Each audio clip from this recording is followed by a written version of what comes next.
Bonjour, c'est moi, Bastille du montage, et là c'est le cul de ninja. Comme vous l'avez vu dans le titre, cette vidéo est un vlog. La qualité est ce qu'elle est parce que j'ai pas forcément tout le matos pour ce genre de vidéo. Mais je voulais quand même vous emmener avec moi pour vous faire vivre mon pari web. Donc voilà, j'ai fait ce que j'ai pu avec le matos que j'avais. Les vidéos plus classiques reviennent évidemment très bientôt. Et maintenant, je passe en mode ASMR et je vous souhaite une très bonne vidéo.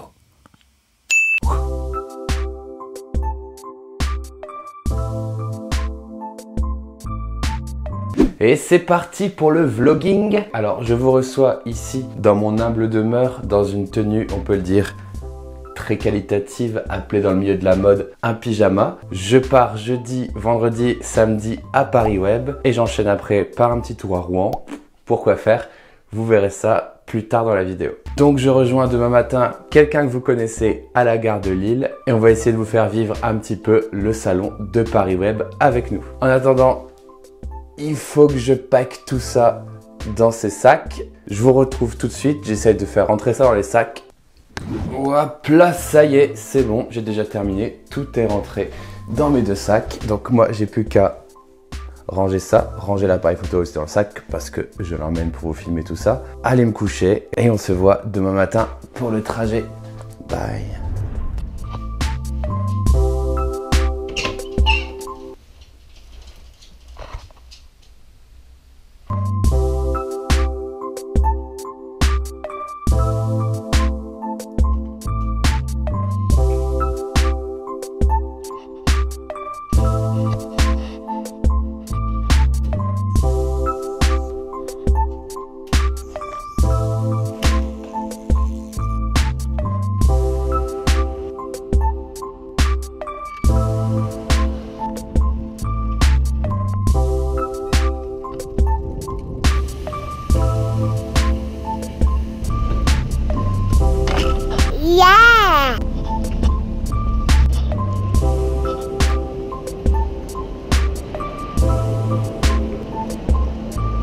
Enchanté. Enchanté. Bonjour. L'iPhone pour un iPad, c'est pas assez de... Enchanté. Voiture 65 à l'étage, monsieur. Enchanté. Enchanté. Ok, ça y est, on est dans le train, donc j'ai rejoint Rémi. Enchanté. On part du coup à Paris Web avec ce voyage SNCF, membre de l'Alliance Rail Team évidemment. Faut bien le préciser. Première classe.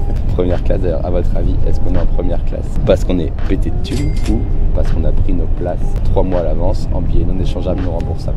Réagissez sur les réseaux sociaux et dans les commentaires avec le hashtag j'ai pris mes billets 3 mois à l'avance pour que ce soit moins cher. Merci SNCF. On arrive à Paris à 8h45. C'est une. Voilà. Et on se dit à tout de suite. À toutes.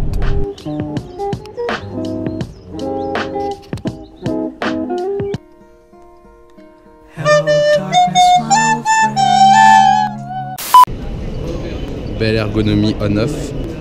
Rends la monnaie, ne rends plus la monnaie. Le code de Rémi.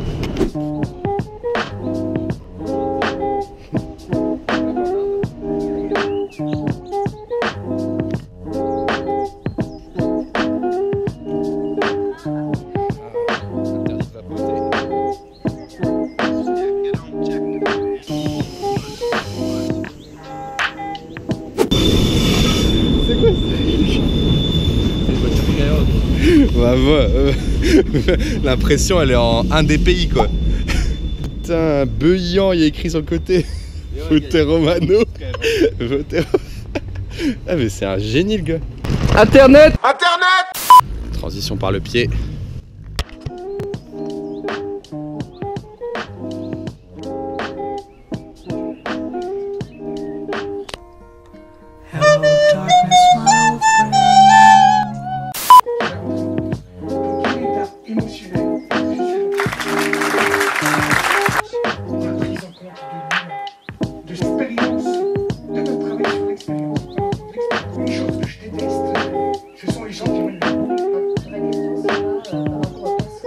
Ok, alors on s'est calé là un peu à l'arrache dans les locaux d'IBM, un peu comme des bons Jean-Michel vlogging dans des salons. J'espère qu'on va pas se faire virer et que le son sera pas trop dégueu parce que on est pas loin des toilettes, je crois. Alors la première conférence c'était UX en terre inconnue par Sébastien Desbenoît. Donc Sébastien travaille chez Seb Très rigolo.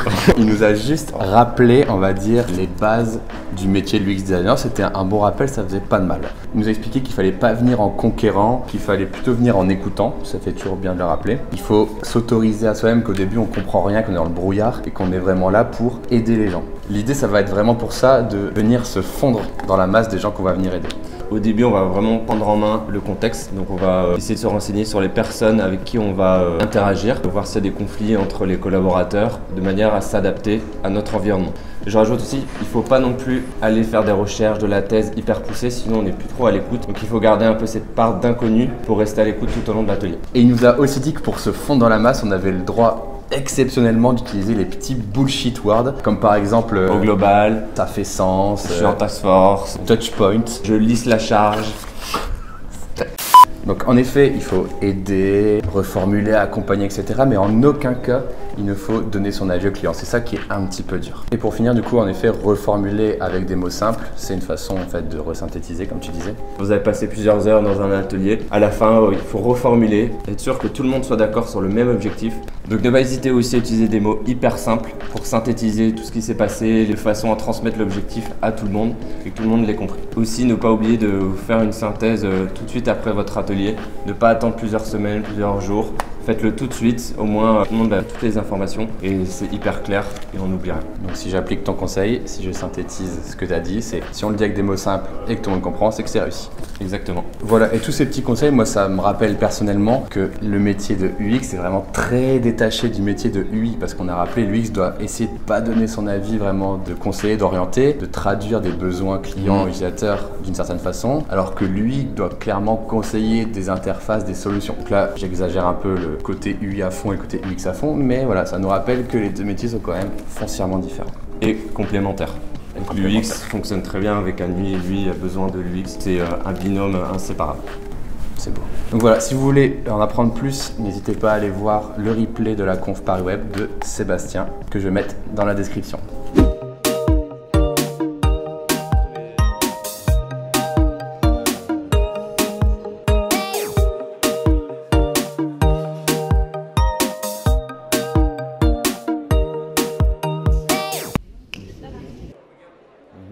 Alors je vous propose un petit quiz. Là on est chez IBM. À votre avis, pourquoi ils ont mis un œil et une abeille comme ça? Moi je pense que j'ai la réponse. Je vous laisse aller 3 secondes pour répondre.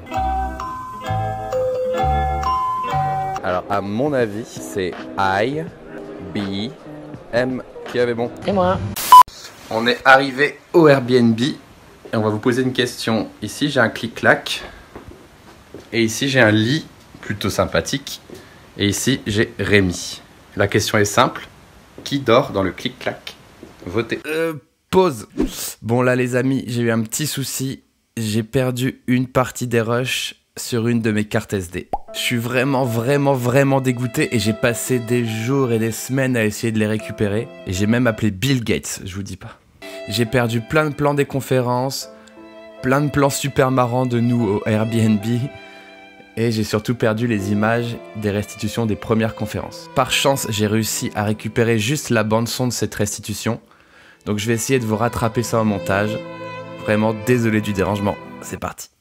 Donc ok, on arrive au Airbnb, on s'est posé vite fait et on va vous parler des confs qu'on a vues cet après-midi. La plus importante à nos yeux, c'est celle d'Amélie Boucher qui nous a parlé du UX du futur. Donc par là, elle entend les UX du moment qu'on peut analyser, qui ont probablement des usages futurs qui vont arriver. Il y avait une liste beaucoup trop grande, elle a choisi que 3 sujets et malheureusement pour elle et pour nous, on n'a pas réussi à parcourir toutes ces slides. Nous, on aurait bien aimé que ça dure plus longtemps, mais elle a dû s'arrêter, donc il y a quelques parties qui ont été un peu speedées. On va essayer de vous résumer ça rapidement. Elle nous a parlé de 3 sujets. Le premier, c'était les enceintes intelligentes. Le second, les chatbots. Et elle a fini avec le machine learning. Alors du coup, les enceintes connectées, c'est quoi? C'est une interface orale. Donc c'est assez novateur. Qu'est-ce que ça fait? Amélie nous a dit que ça défiait l'espace. Imaginez avant, votre interrupteur, il était là à côté de votre canapé. Maintenant, il est partout dans votre maison. d'utilisation. Et c'est ça la clé du truc en fait. Il y a un autre point qui est aussi à souligner, c'est que c'est une interface avec laquelle on n'a pas besoin de sa vue, tout simplement. Par rapport à toutes les autres, un téléphone, une télé, un livre, quoi que ce soit, on a toujours besoin de sa vue. Là, c'est basé sur un autre sens. Donc c'est assez important de le souligner. Ça peut aussi répondre à des problématiques ergonomiques, on va dire de handicap total ou handicap contextuel. Je m'explique, par exemple, si une personne est handicapée, elle va pouvoir utiliser des services qu'elle ne pouvait pas avant, grâce à l'oral. Mais si vous êtes handicapé de type contextuel, c'est-à-dire que vous rentrez chez vous, il n'y a pas de lumière, vous allez pouvoir utiliser l'interface interrupteur super facilement. Tout ça, ça paraît prometteur, mais on se rend compte qu'il y a quand même pas mal de bloquants. Déjà, on voit dans la pub que tout est beau, tout est propre, on parle avec son enceinte, c'est stylé. Mais dans la vie de tous les jours, si votre chien, il aboie, s'il y a une moto qui passe, si d'autres personnes utilisent des interfaces vocales, ça devient vite le bordel.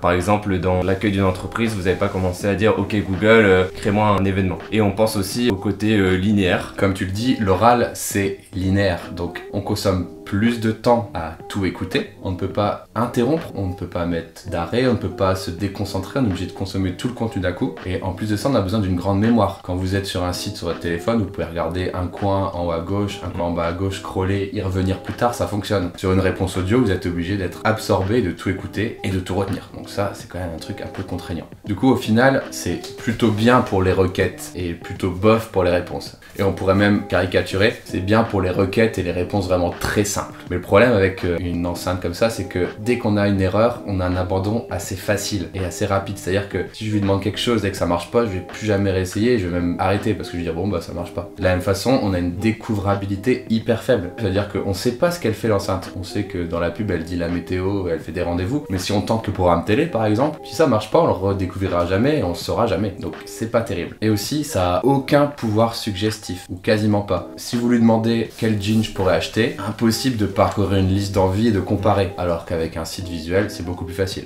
Et ce qui est paradoxal, il y a un taux d'échec et d'abandon hyper important, mais d'un autre côté, l'utilisateur adore utiliser ce service. Malgré tout, les irritants, c'est l'effet du cool qui l'emporte.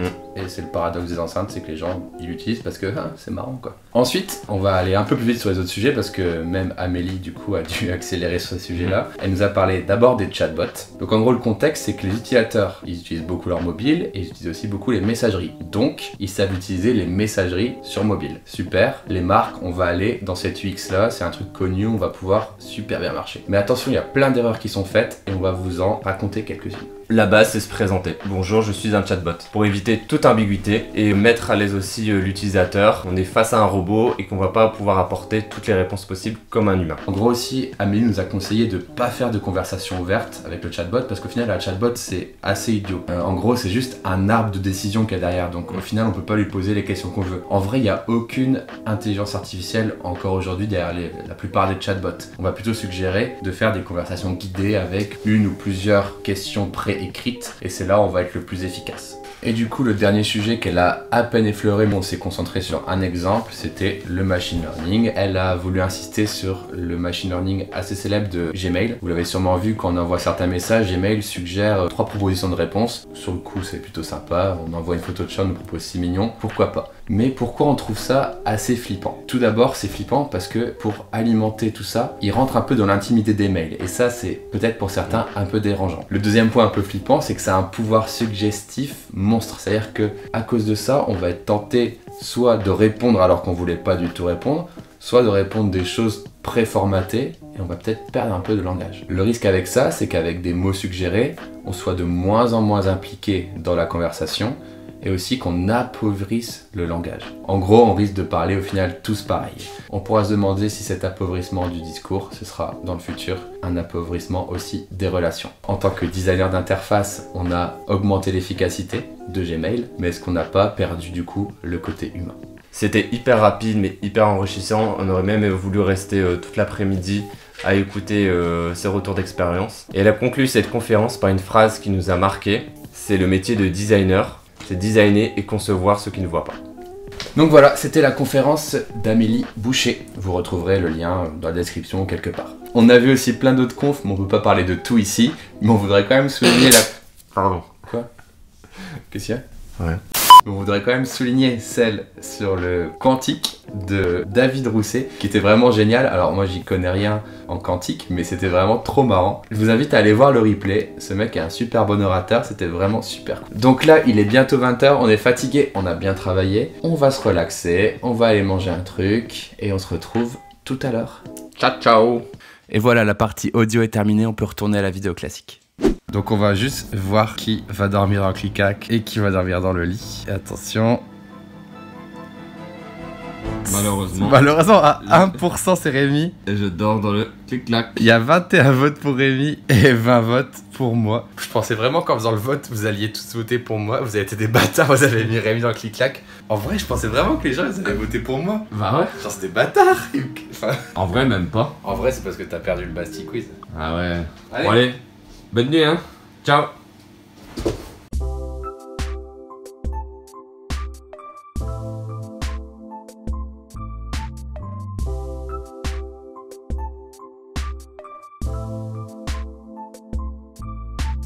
Ok, c'est reparti pour la deuxième journée de conférence et l'objectif aujourd'hui c'est de dropper le maximum de cartes Bass TV un peu partout sur le salon.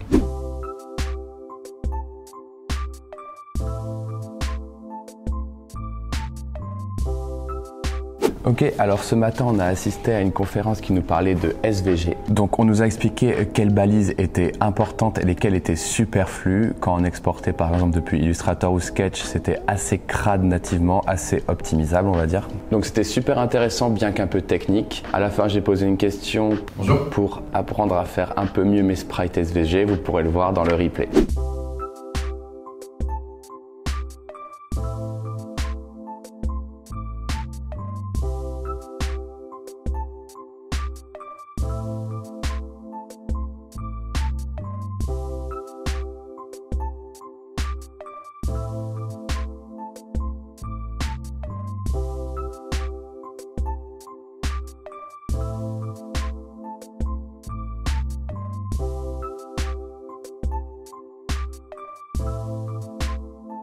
Ok, ça y est, on est rentré au Airbnb.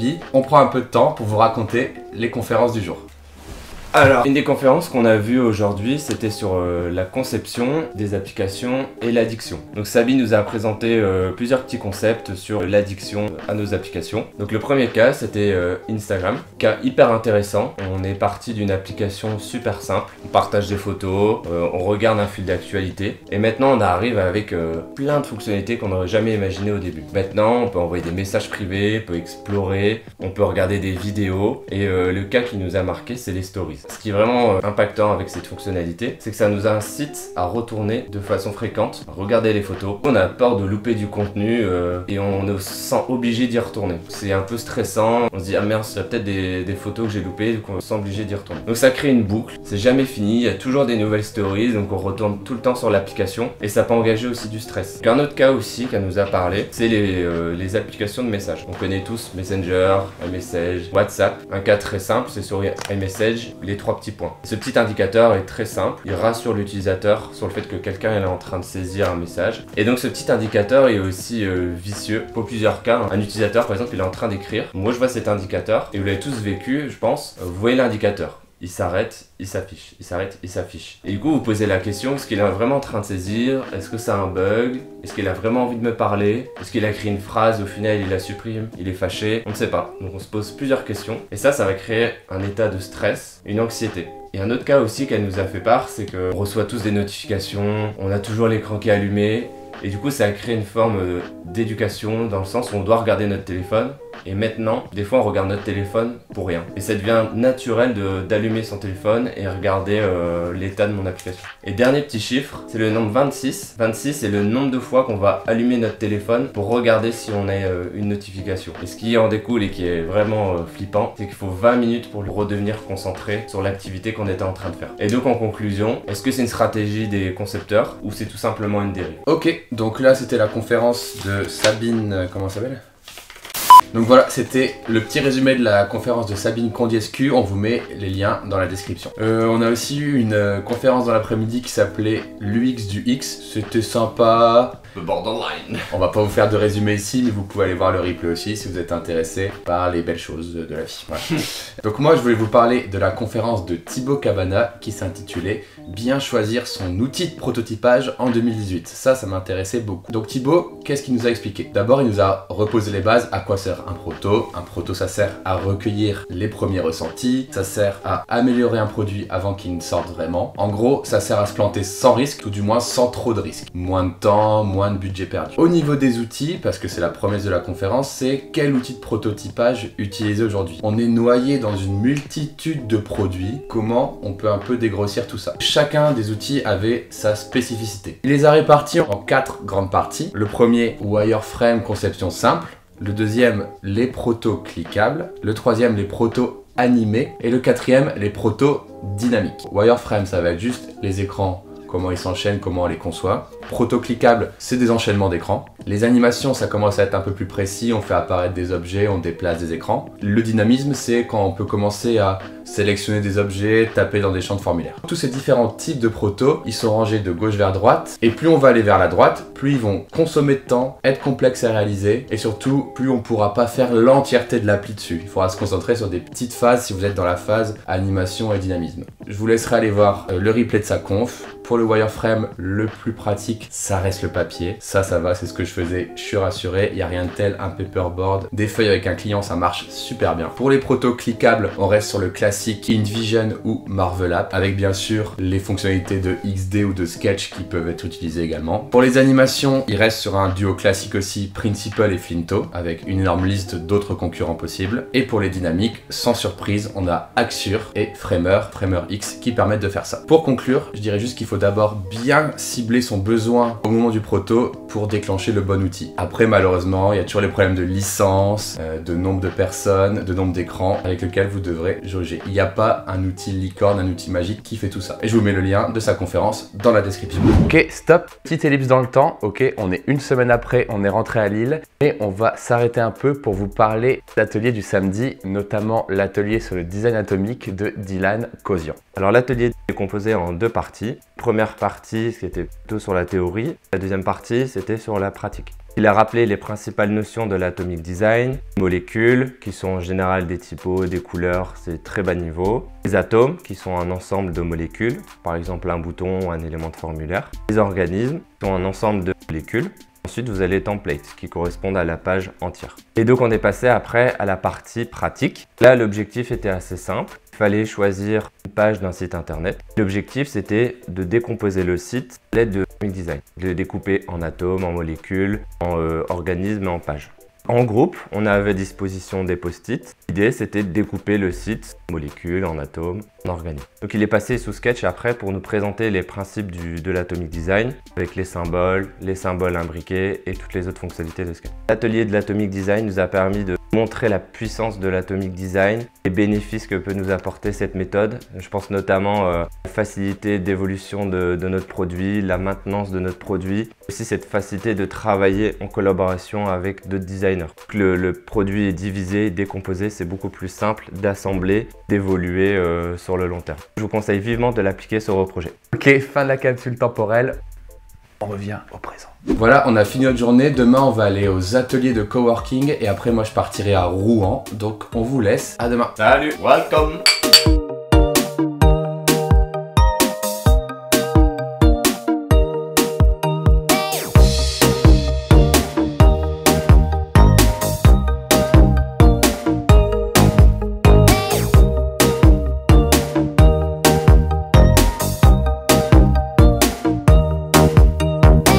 Voilà, je suis dans le train, j'ai dit au revoir à Rémi et comme je vous l'ai dit au début, je pars à Rouen parce que je vais voir un petit concert. Qui je croise à la gare? Thérapie Taxi, le groupe que je vais voir ce soir, comme par hasard. Pourquoi pas?